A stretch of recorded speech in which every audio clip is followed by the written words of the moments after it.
Ya, baik teman-teman. Assalamualaikum warahmatullahi wabarakatuh. Selamat ketemu kembali dengan kami dalam video kali ini, yaitu part 2 ya, yang akan membahas tentang beberapa jawaban atas pertanyaan-pertanyaan yang muncul pada saat interaktif proaktif di masa COVID-19 dan merangkul generasi milenial dengan judul pemanfaatan peluang melalui digital marketing.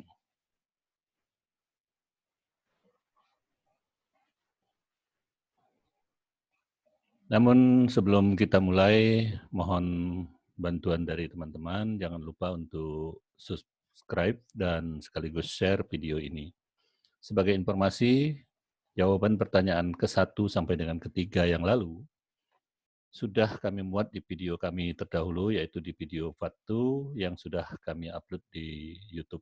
Silahkan untuk menyimak di YouTube kami yang tertera berikut ini.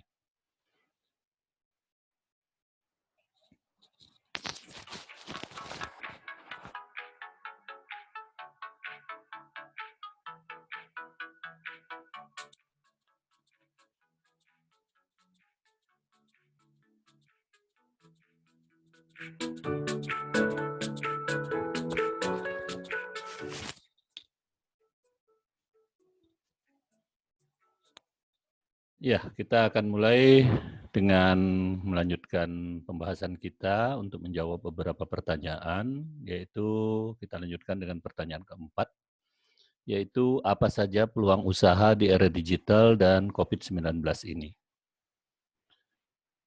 Baiklah, untuk lebih detailnya, mari kita simak bersama beberapa penjelasan dari kami yang diharapkan mudah-mudahan dapat memuaskan bagi teman-teman semuanya.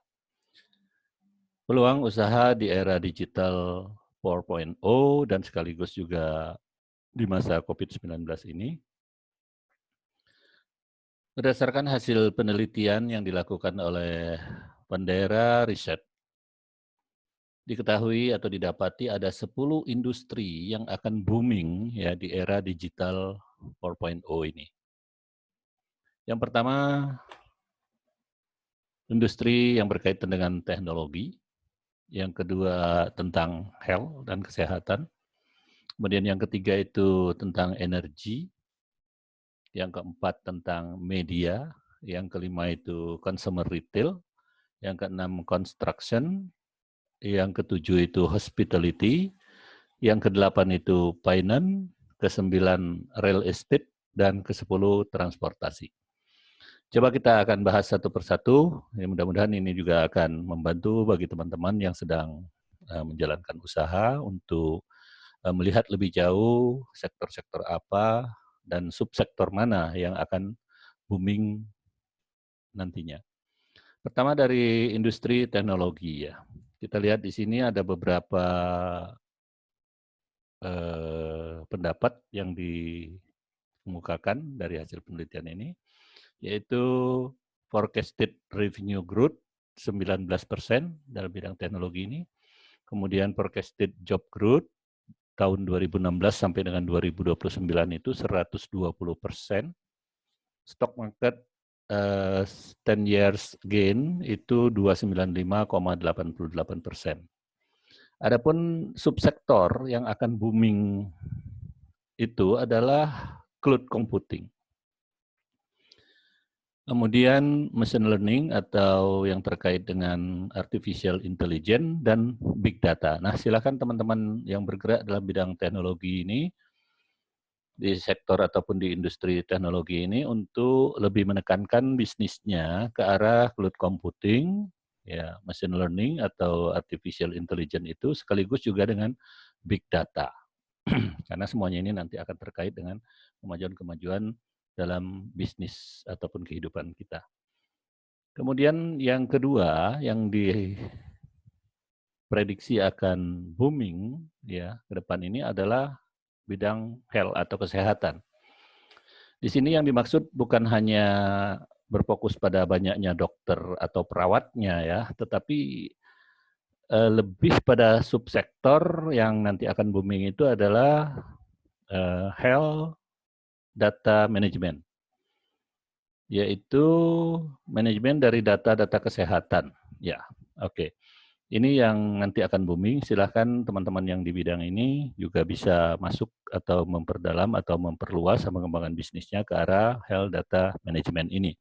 Di samping itu juga yang akan booming di bidang health ini adalah personalized health. Jadi segala sesuatu yang berkaitan dengan personal ya, personal, kesehatan personal, mulai dari hal-hal yang berkaitan dengan bagaimana kesehatan data kesehatan atau keadaan kesehatan pribadi masing-masing yang sifatnya menyentuh langsung kepada masing-masing individu. Nah, ini di masa COVID-19 ini terutama kalau kita lihat personalized health ini sangat begitu ya menentukan lah. Kenapa? Karena kalau kita lihat di masa COVID-19 ini aja sudah begitu gencarnya ya di bidang kesehatan terutama yang terkait dengan personalized ini. Ini merupakan suatu subsektor dari health yang memang saya lihat sekarang aja sudah mulai booming, apalagi nanti ke depan itu pasti akan lebih berkembang lagi. Untuk itu kepada teman-teman yang memang sedang bergerak di bidang ini, ya silahkan untuk masuk ke lebih jauh ke personalized health ini. Wajar kalau kita lihat semasa COVID-19 ini saja, hal-hal yang berkaitan dengan personalized health ini, kalau saya boleh kasih contoh, barangkali juga pemanfaatan dari alat-alat kesehatan itu sudah sangat menentukan dan sangat dibutuhkan oleh masyarakat. Nah, ini merupakan suatu peluang yang luar biasa yang bisa dimanfaatkan oleh teman-teman para pebisnis. Kemudian bidang energi ya. Bidang energi itu subsektor yang akan booming itu diprediksi adalah oil and gas, mining, kemudian fracking dan sustainable energy. Nah, silakan bagi teman-teman yang memang bergerak dalam bidang bisnis di bidang energi ini untuk mengarahkan bisnisnya ke hal-hal subsektor yang memang akan booming ini. Ya. Silakan. Kemudian untuk sektor atau industri media sendiri ya, yang akan booming itu bukan media televisi biasa atau surat kabar atau majalah ya, tetapi lebih berfokus kepada online media. Adapun kalau kita lihat subsektor yang akan pesat ataupun booming itu adalah diantaranya itu games, ya gaming. Wajar kalau kita lihat sepintas di masa COVID-19 ini saja, karena kondisi masyarakat sedang berada di stay at home ya, dan juga adanya kebijakan-kebijakan pemerintah tentang PSBB dan sebagainya, maka kebanyakan masyarakat itu memanfaatkan waktu ya lebih banyak untuk ya bermain game ini. Ini yang kami lihat. Jadi wajar kalau memang dikatakan bahwa subsektor game ini akan berkembang pesat ya. Apalagi di masa-masa yang akan datang dengan kemajuan teknologi ya, terutama teknologi digital kita ini ya pastilah ya untuk bisnis yang di subsektor game ini lebih akan berkembang pesat lagi. Kemudian virtual reality, yaitu berbagai macam aktivitas-aktivitas yang terkait dengan virtual reality, sekarang pun sudah terlihat bahwa ini sangat digemari oleh masyarakat. Ya. Nah, wajar, artinya dalam masa-masa COVID-19 ini dan ke depannya bagi kita yang menjalankan suatu usaha, apalagi di bidang media seperti ini, ya diarahkanlah kepada bisnis-bisnis yang memang terkait juga di samping gaming tadi itu virtual reality. Nah, kemudian ada lagi subsektor dari media ini yang akan booming yaitu adalah streaming television. Televisi-televisi yang sifatnya streaming ya, streaming yaitu TV-TV jaringan dan sebagainya, itulah yang akan nanti booming dan berkembang pesat. Untuk itu saya menyarankan silahkan bagi para teman-teman pebisnis ya, untuk mendalami lebih jauh dan sekaligus menyiapkan diri mengembangkan bisnis-bisnis kalau memang itu bergerak di bidang industri ke arah subsektor gaming, virtual reality dan streaming television. Kemudian yang kelima, kalau kita lihat di sini itu, di antara 10 industri yang akan booming itu adalah consumer retail. Nah, kita sudah merasakan sendiri saat ini ya, consumer retail ini luar biasa perkembangannya. Semasa di COVID-19 ini sendiri, bagi masyarakat terutama di Indonesia yang sedang stay at home, ini luar biasa ya. Luar biasa pengembangan bisnis di bidang consumer retail ini. Ini juga yang subsektor yang akan booming itu adalah e-commerce ya. Jadi mau tidak mau memang bisnis-bisnis yang kita miliki sekarang ini ya untuk diarahkan ke teknologi digital. Ya, yaitu syukur kalau memang bisa sampai ke e-commerce ini karena e-commerce inilah nanti juga yang akan booming. Di samping itu pada masa-masa seperti Covid ini dan juga seterusnya ke depan itu akan bermunculan pop-up store ya. Kita tahu bahwa pop-up store ini adalah toko-toko atau outlet-outlet yang muncul memang pada saat dibutuhkan. Kemudian dia hilang setelah tidak dibutuhkan lagi. Nah, ini juga akan menjadi suatu peluang bagi teman-teman yang bergerak dalam bidang industri consumer retail ya untuk mengarahkan bisnisnya ke arah pop-up store ini. Nah, di samping itu yang juga akan booming kalau kita lihat di sini adalah personalized retail. Jadi penyediaan produk ataupun barang-barang yang bersifat personal, ya, yang memenuhi kebutuhan-kebutuhan dari masing-masing individu. Ini bisa berkembang pesat ya, karena dengan kemajuan teknologi sekarang ini, apalagi setelah kita bahas terdahulu di beberapa pertanyaan sebelumnya, pertanyaan pertama dan kedua itu kita lihat apalagi masyarakat Indonesia ini sebagian besar sudah didominasi oleh teman-teman kita atau adik-adik kita yang termasuk dalam kategori uh, generasi milenial ya. Mereka ini dari karakteristik dan juga purchasing habit yang kita lihat kemarin itu di video kami terdahulu, betul-betul sangat mementingkan atau berfokus kepada hal-hal yang bisa memenuhi kebutuhan mereka secara pribadi. Dan ini dilakukan lebih banyak mereka menggunakan ya pemesanan ataupun pembayarannya itu dengan menggunakan smartphone mereka. Nah, ini bisa mereka lakukan pemesanan dari rumah ya terhadap produk-produk yang mereka butuhkan untuk memenuhi kebutuhan-kebutuhan personal itu. Untuk itu, bagi teman-teman yang sekarang ini sedang menjalankan usaha, terutama yang berkaitan dengan industri consumer retail, menurut saya ini juga merupakan suatu peluang besar ya bagi kita untuk mengembangkan usaha kita ke arah personalized retail ini. Ya. Jadi produk-produk yang kita sediakan itu diharapkan memang sudah sesuai dengan apa yang dibutuhkan oleh masing-masing individu secara personal. Kemudian yang keenam dari 10 industri yang akan booming itu adalah bidang atau industri construction. Untuk industri construction ini sendiri, kalau kita lihat ada beberapa subsektor yang akan booming ya.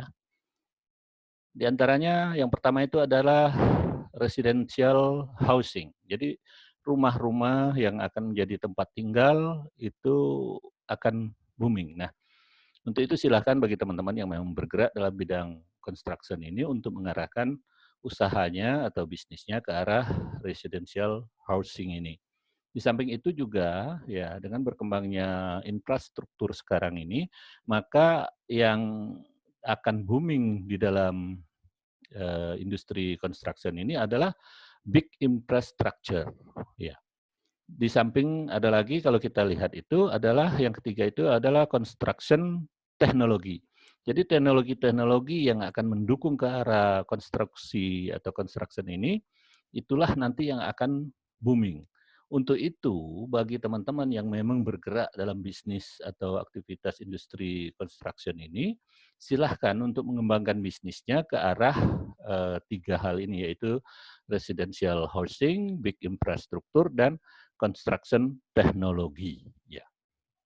Baik, kita lanjutkan. Yang ketujuh, dari 10 industri yang akan booming itu adalah hospitality. Nah, kalau kita lihat di sini, subsektor yang akan banyak berkembang pesat itu adalah hotel-hotel yang sekaligus juga sustainable food provider. Jadi bukan hanya hotel biasa yang hanya melayani okupasi atau pemesanan kamar untuk dihuni saja ya, melainkan juga mereka juga adalah hotel-hotel yang sustainable food provider itu yang juga menyediakan tempat ya food makanan ya, seperti umpamanya juga menyediakan kafe ataupun tempat tongkrongan para milenial gitu yang sekaligus juga ngopi-ngopi, dan juga di samping menyediakan juga ruang-ruang untuk meeting dan sekaligus juga untuk beberapa kegiatan-kegiatan yang bersifat seperti resepsi pernikahan dan sebagainya. Di samping juga memang di masa-masa COVID-19 ini kalau kita lihat sudah beberapa hotel juga sudah mengarahkan bisnisnya ke sebagai hunian ataupun tempat penampungan dari para pasien COVID-19 ini. Oke. Yang kedelapan dari industri yang akan booming itu adalah sisi finance. Di sisi finance ini kalau kita melihat ada beberapa subsektor yang akan booming itu adalah di bidang fintech, yaitu financial technology. Nah, di sini berkembang pesat. Kalau kita lihat itu kebutuhan masyarakat tentang kemudahan, pelayanan full time atau 24 jam dalam sehari, itu bisa dipenuhi oleh teman-teman yang bergerak di bidang financial technology atau fintech ini. Nah, untuk itu ya, kalau saya lihat juga ya sangat wajar karena saat ini masyarakat membutuhkan sesuatu yang fleksibel, tidak berbelit-belit dalam prosedur, dan juga mereka itu meminta adanya suatu kemudahan-kemudahan ya. Artinya menggunakan handphone ataupun ponsel mereka sendiri dari rumah, segala macam aktivitas yang berkaitan dengan financial itu bisa dilakukan. Dan ini sudah terjadi di Indonesia, terutama juga pada masa-masa seperti COVID-19 ini, itu kegiatan-kegiatan yang dikelola oleh fintech ini juga sudah berjalan sedemikian pesat. Sehingga ada kecenderungan, ada juga yang menyatakan bahwa fintech ini nanti itu bisa menjadi disruption ya bagi perbankan yang ada saat ini. Namun silakan saja, artinya bagi para teman-teman yang bergerak dalam bidang industri finance ini untuk selalu mengembangkan bisnisnya ke arah subsektor fintech ini, financial technology. Di samping itu juga ada industri financial ini yang akan booming, katanya ini adalah cryptocurrency. Cryptocurrency, kita tahu bahwa ini merupakan koin ya ataupun wujud tertentu yang nantinya akan digunakan sebagai alat pembayaran, bahkan juga mungkin bisa dianggap sebagai pengganti dari uang tunai.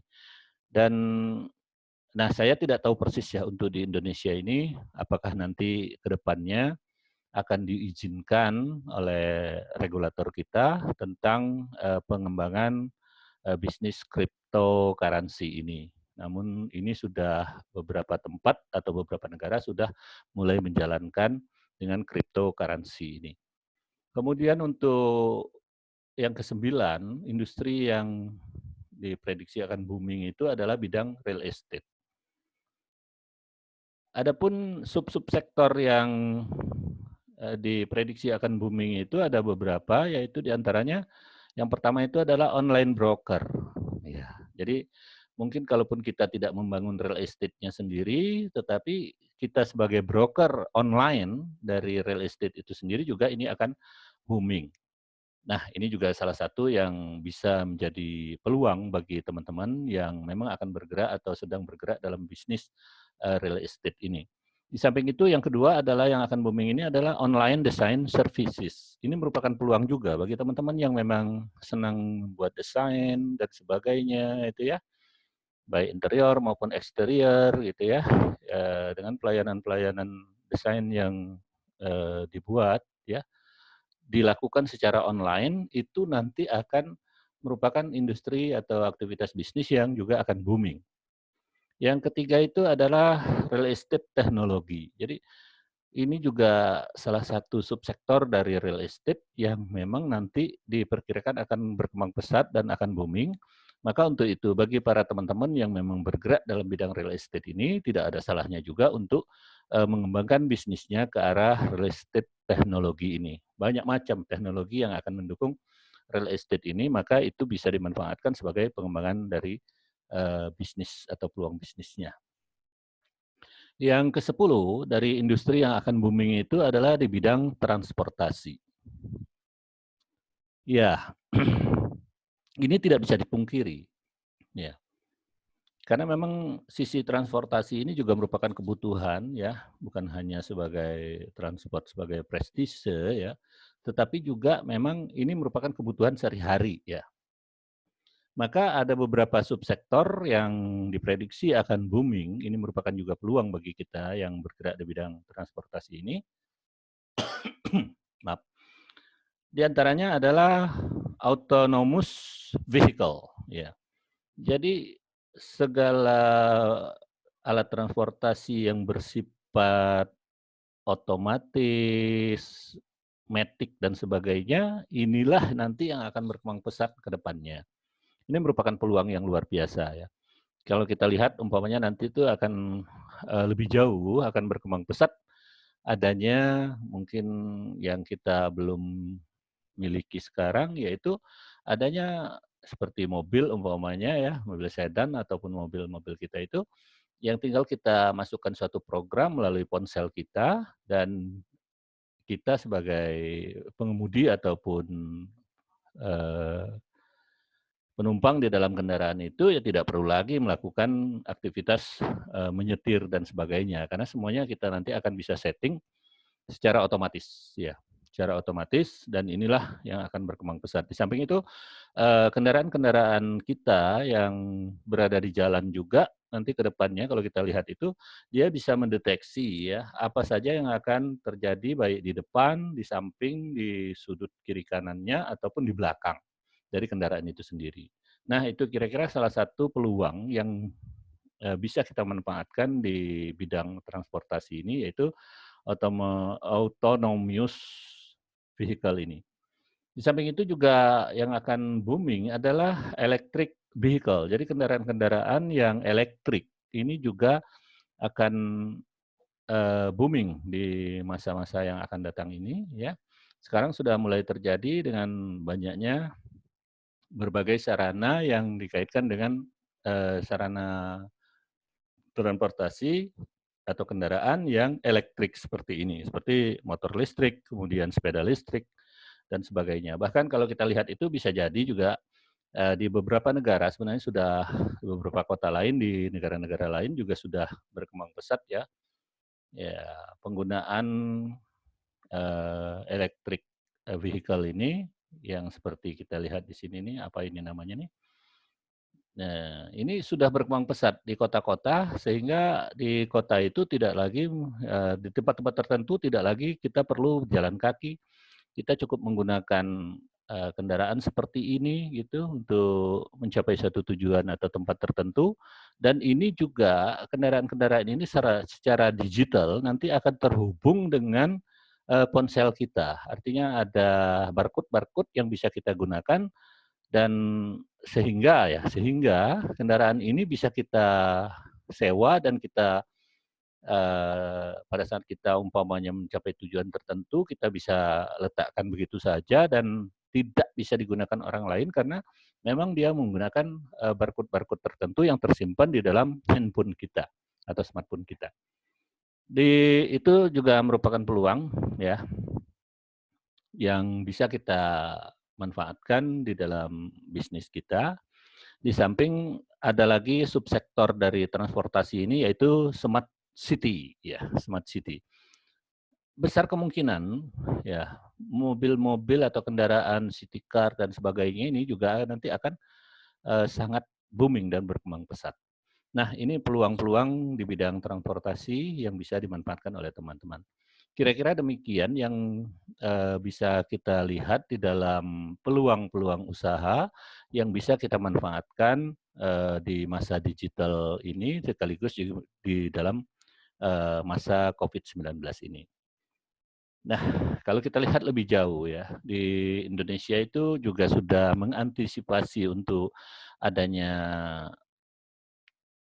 revolusi industri 4.0 ini ya, dengan target-target yang sudah ditetapkan ya, dan secara nasional ya, dan target itu cukup besar ya, cukup besar, antara lain ditujukan kepada membawa Indonesia itu menjadi 10 besar ekonomi dunia tahun 2030.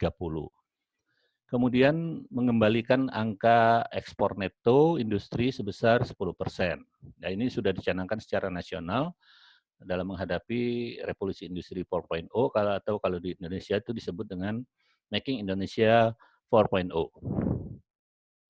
Di samping itu juga target yang sudah ditetapkan secara nasional adalah meningkatnya produktivitas tenaga kerja industri hingga 2 kali lipat dibandingkan peningkatan biaya tenaga kerja industri itu sendiri. Produktivitas tenaga kerja industri meningkat 2 kali lipat. Nah, ini merupakan suatu target nasional ya. Dan yang tidak kalah pentingnya bagi kita itu ya, dengan adanya revolusi industri atau Making Indonesia 4.0 itu sudah dicanangkan bahwa targetnya itu kita akan mengadopsi teknologi dan inovasi yang mampu menciptakan kurang lebih ini 10 juta lapangan pekerjaan baru sampai dengan tahun 2030 nanti.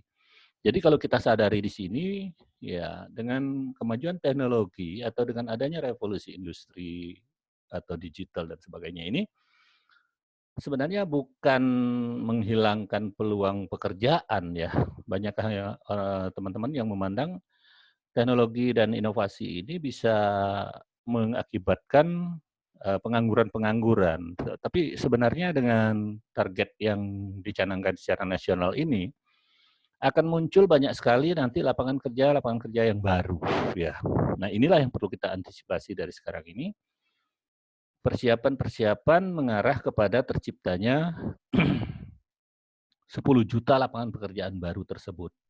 Bukan lapangan kerjanya yang kurang sebenarnya, tetapi yang dibutuhkan di sini adalah peningkatan skill ya ke arah terciptanya atau terbentuknya puluhan juta lapangan pekerjaan baru tersebut. Itu menurut saya. Kemudian peluang di era revolusi ini, nah ini diharapkan dengan kita mengarah ke revolusi industri 4.0 ini, akan muncul peluang masuknya investasi ke Indonesia.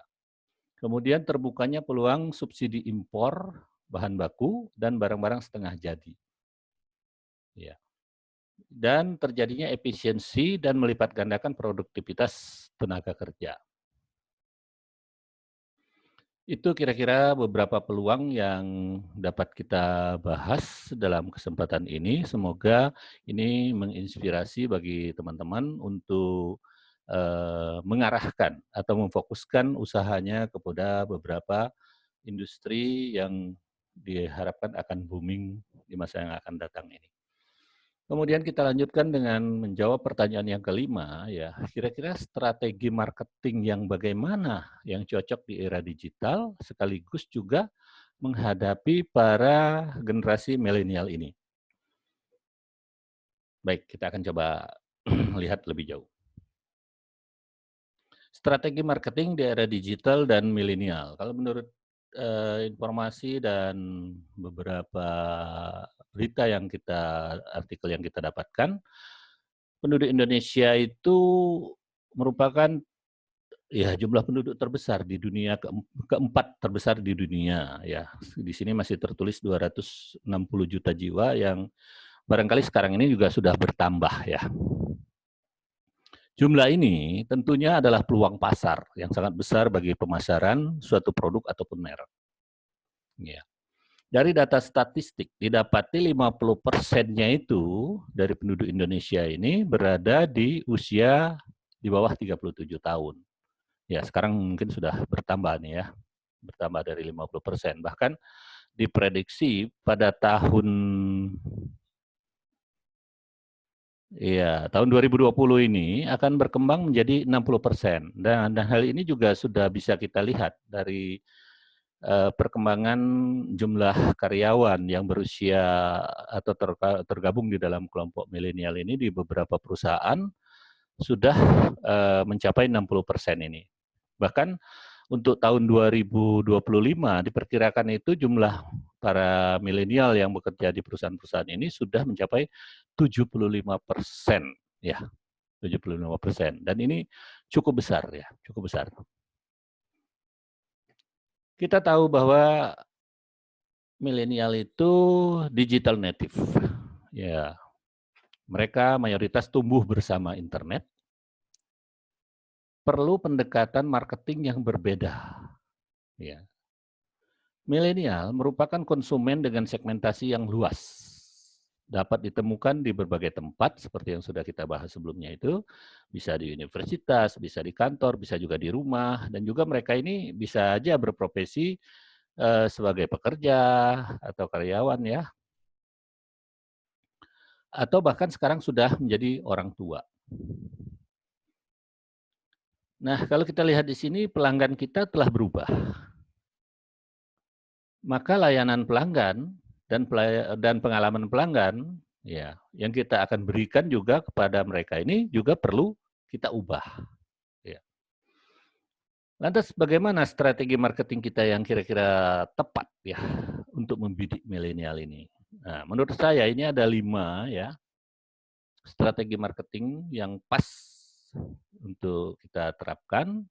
Yang pertama itu prioritaskan untuk membuat pengalaman brand yang positif.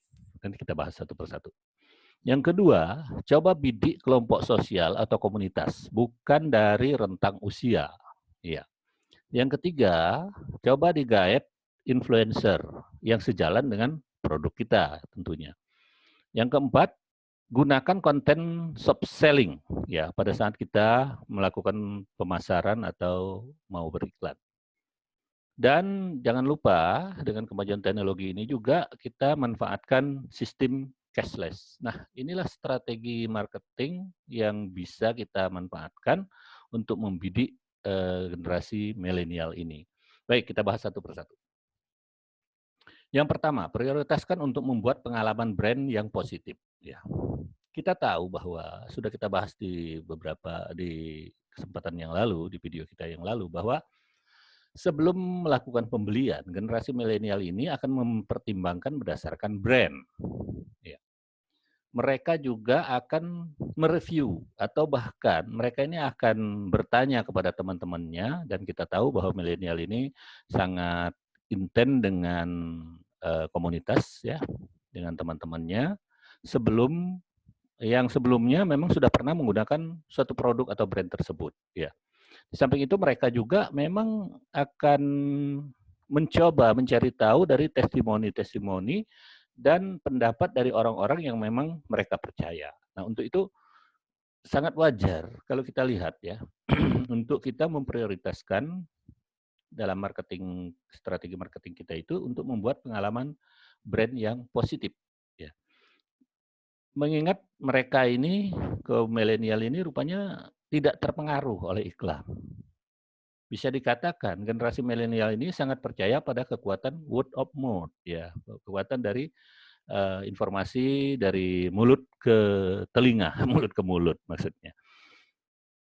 Karena word of mouth ini bisa bertahan lama apabila kita berhasil menciptakan suatu image yang sesuai dengan karakteristik dari generasi milenial ini. Nah, untuk itu saran saya memang strategi marketing yang cocok salah satunya kita menggunakan prioritas untuk membuat pengalaman brand yang positif. Kenapa? Karena beberapa alasan ini, di samping juga kalau kita lihat para milenial ini akan sangat senang kalau dia sudah merasakan langsung, ya, pengalaman-pengalaman atau suatu brand atau suatu kondisi tertentu dalam bidang bisnis ini yang memang dan bahkan mereka perkirakan, ya, dari sisi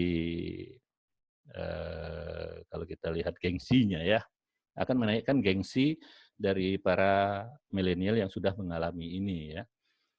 Artinya kalau mereka sudah pernah mengalami sesuatu yang menurut mereka adalah positif, maka dia tidak akan segan-segan untuk share ke teman-temannya, menginformasikan bahwa dia sudah pernah merasakan itu, gitu kan. Dan apalagi Kita tahu bahwa teman-teman milenial ini sangat dekat dengan grup atau kelompok-kelompoknya.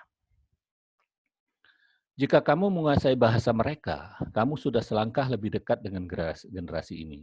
Ya. Jadikan milenial sebagai fokus kampanye atau periklanannya atau pemasarannya dan buat mereka jadi pusat dari semua konten yang kamu buat. Nah, ini jadi sekarang ini kalau kita lihat dari beberapa hasil pengamatan yang dilakukan tentang teman-teman milenial ini, ya, tadi dikatakan bahwa prioritaskan untuk membuat pengalaman brand yang positif. Rangkul milenial ini, ya.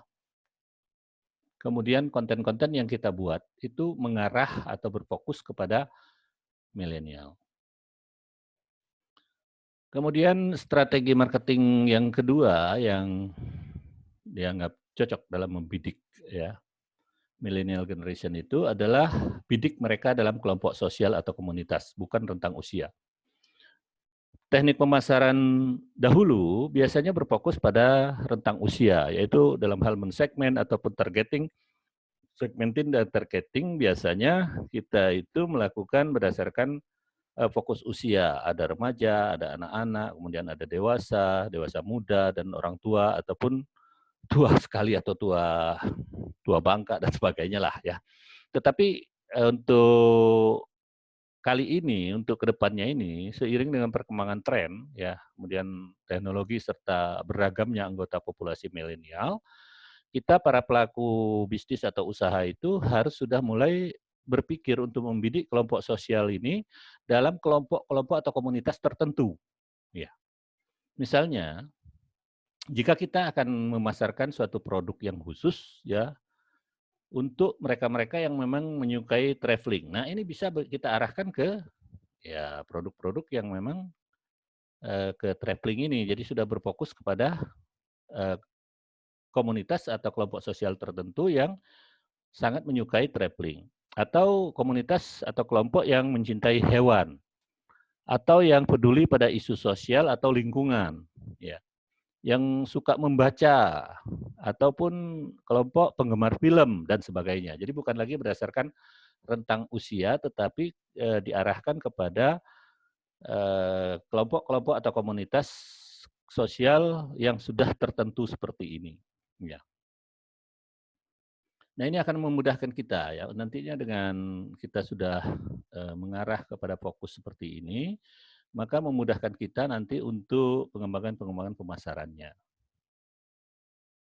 Dan terlebih lagi kalau kita lihat di sini, para milenial ini sangat terlibat ya dengan merek yang ada di jejaring sosial. Di sini juga sudah kita lihat pada waktu kita membahas tentang karakteristik dan purchasing habit para milenial bahwa generasi milenial ini gemar bersosialisasi, ya, baik secara online maupun offline. Inilah yang membedakan juga kebiasaan atau habitnya para milenial dengan generasi sebelumnya dalam hal kebiasaan mereka berbelanja. Ya.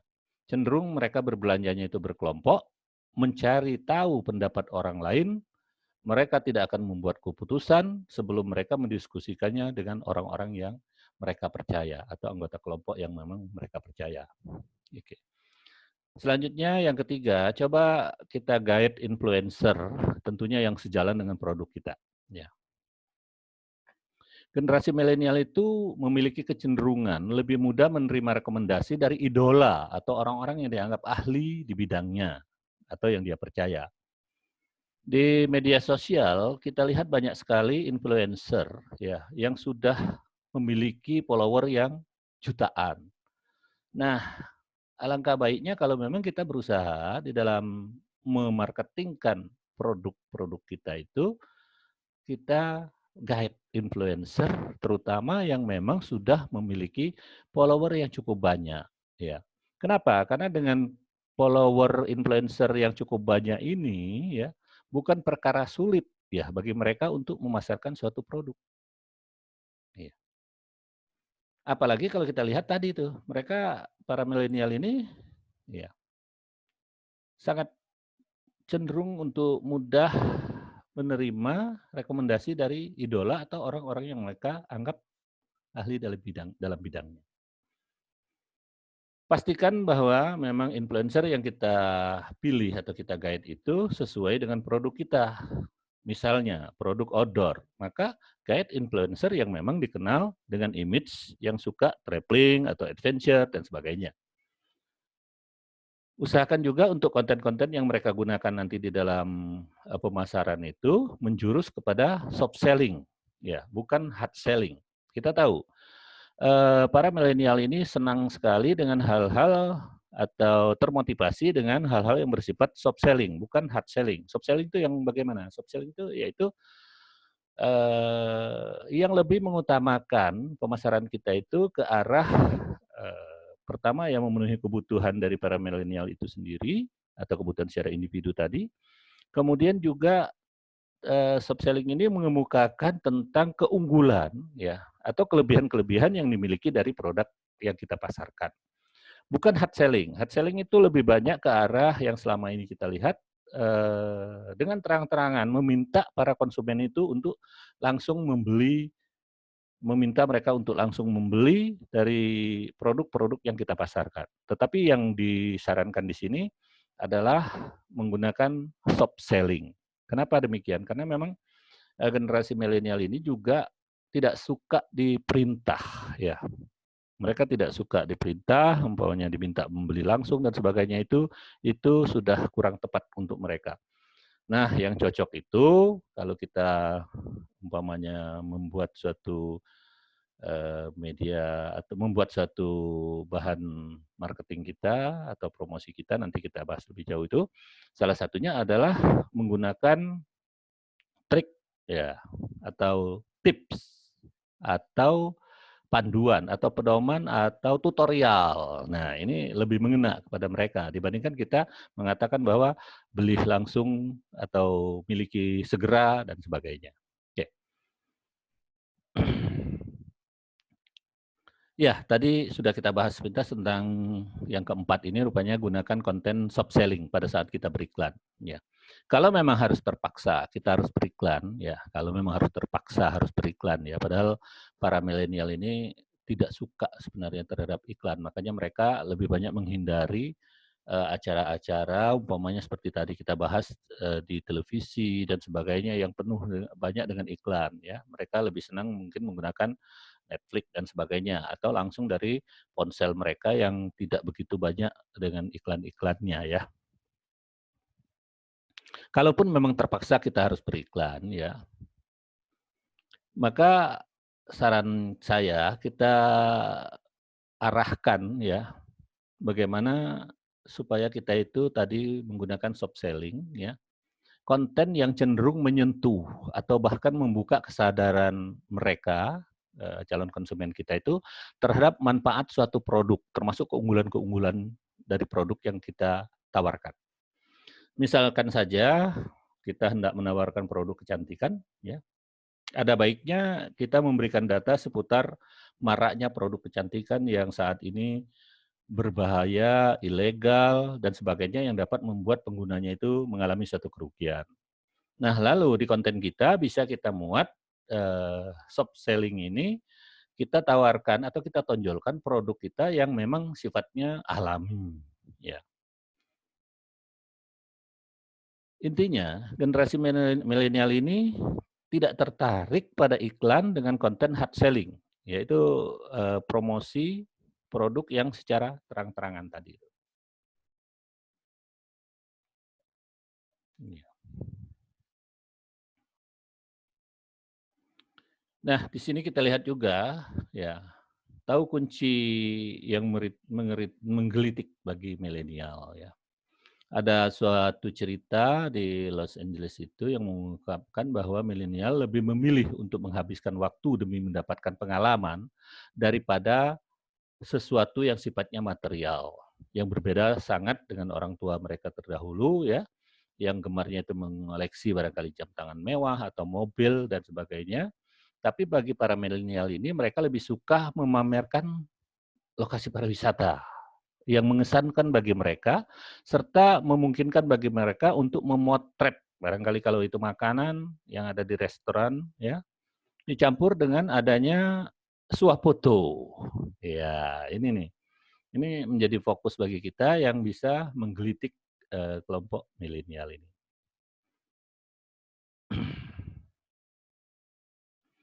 Di sini dikatakan strategi pemasaran yang cocok adalah sesuatu yang berhubungan dengan swafoto dan lebih memprioritaskan sisi experience yang bisa diterapkan. Pengalaman-pengalaman yang dialami langsung oleh para milenial ini, itu akan sangat menyentuh gitu kan. Untuk mereka juga melakukan share, di samping mereka juga berfotoria ya dengan produk ataupun dengan lokasi bisnis yang kita buat, memberikan pengalaman tersendiri bagi para milenial ini yang akan nantinya diinformasikan kepada teman-teman di grupnya. Ya. Kemudian strategi marketing yang juga dianggap tepat pada masa-masa sekarang dan yang akan datang itu adalah manfaatkan sistem cashless. Ya. Kita tahu teknologi kita sekarang kan sudah canggih. Begitu juga dengan sistem pembayaran. Generasi milenial ini sudah jarang menggunakan uang tunai karena mereka menganggap uang tunai itu cukup merepotkan. Ya. Mereka lebih suka kepada cara pembayaran yang online. Ya.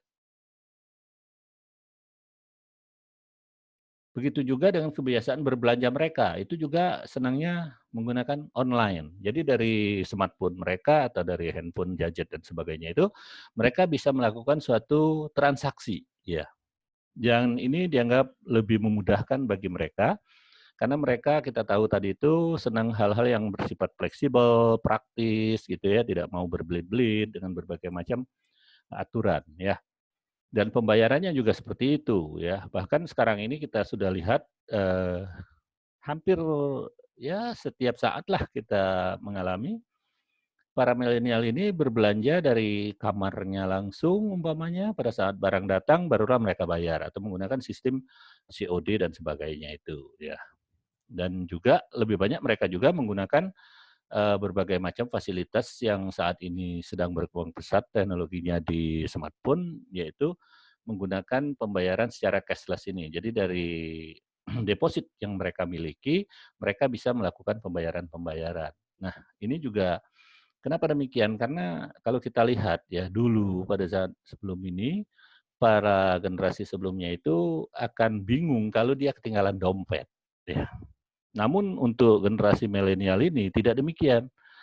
Ketinggalan dompet nggak masalah bagi mereka. Namun kalau ketinggalan handphone, nah ini serasa hidup mereka itu sudah hilang sebagian dari tubuhnya. Ya. Kemudian arahkan ke let go mobile. Ya, jadi serba segala sesuatunya itu untuk kaitan dengan generasi sekarang ini arahkan ke mobile. Ya, dari gadget dan sebagainya. Jadi kalaupun kita membuat suatu eh, materi atau bahan pemasaran ya, maka bahan pemasaran atau konten-konten pemasaran kita itu juga diarahkan kepada yang sifatnya mobile. Apalagi kalau kita lihat di karakteristik dari milenial itu, mereka ini adalah mobile minded ya. Jadi sebaiknya kita arahkan ke mobile ini. Nah, di sini lebih diperkuat lagi, katanya kalau kita membuat satu konten itu, konten yang kita buat adalah konten yang mobile oriented. Kenapa demikian? Karena kalau kita lihat, milenial itu sangat lekat dengan smartphone mereka. Hampir 90% kalangan milenial ini ya mengaku tidak pernah meninggalkan smartphone mereka ketika keluar dari jangkauan mereka. 78% mengaku bahwa hal yang pertama kali mereka lakukan saat bangun tidur adalah memeriksa smartphone-nya yang barangkali ada notifikasi, informasi, dan sebagainya. Ini, jadi untuk memenangkan hati para milenial ini sebaiknya memang konten yang kita buat, terutama konten-konten pemasaran suatu produk yang kita pasarkan, yaitu mengarah ke mobile oriented ini. Kemudian tadi sudah kita bahas juga sepintas tentang platform dari pembayaran yang terbaru ya, mereka lebih senang yang sifatnya cashless ya, cashless.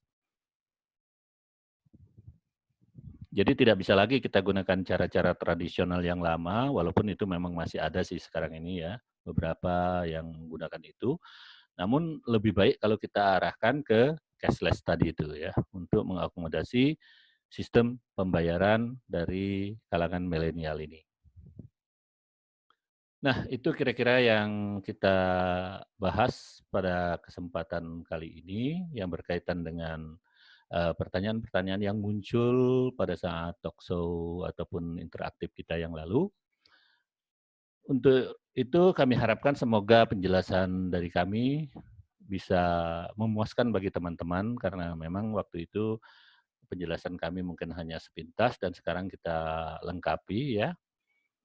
Namun eh, sebelum kita akhiri eh, paparan kita ya atau pembahasan kita kali ini, harapannya jangan lupa teman-teman untuk bisa membantu subscribe dan share video ini.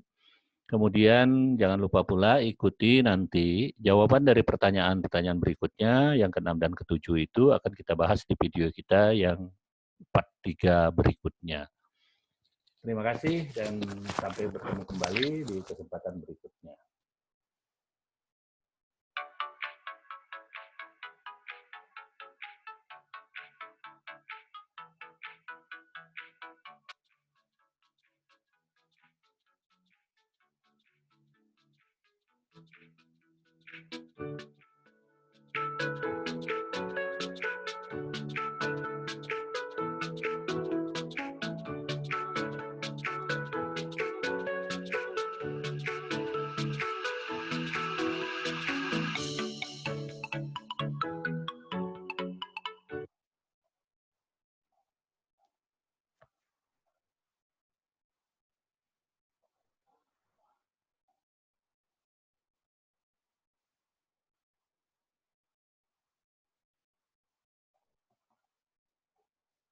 Ya, itulah tadi penjelasan kami tentang